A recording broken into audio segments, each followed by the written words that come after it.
यो परदेशीहरूको साझा पीडा हो, अनुभूति हो, भोगाई हो। काभ्रे खानीखोलाका युवा गीतकार नवराज लामा तामाङको शब्द लहरीलाई सुन्नुहोस् है त।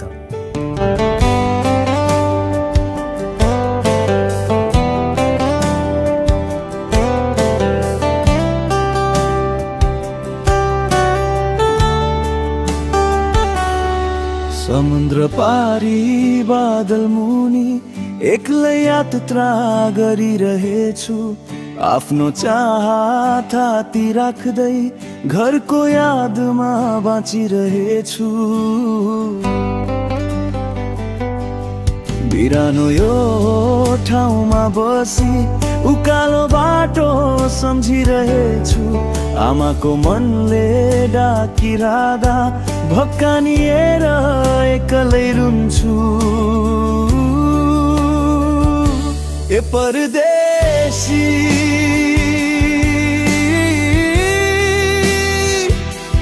कति धेरै एक्लै भइदिन्छ, चाडबाड आउँदा सधैँ गाउँघरको यादले मन रुन्छ।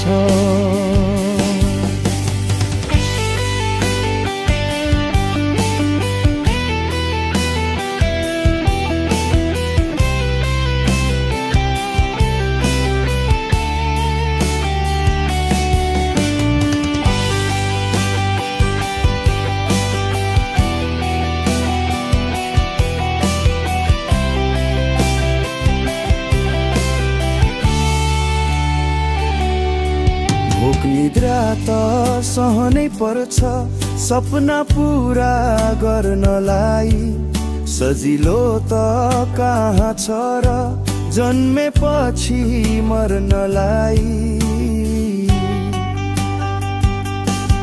तिमीले देख्या सपनाहरू पूरा हुने कहिले, जिम्मेवारी पूरा गरे छुटकारा पाउँथे। देउरालीमा चौतारी छ, बिसाउनी त्यो बाटोमा फर्की कहिले जाने होला आफ्नै गाउँको माटोमा। ए परदेशी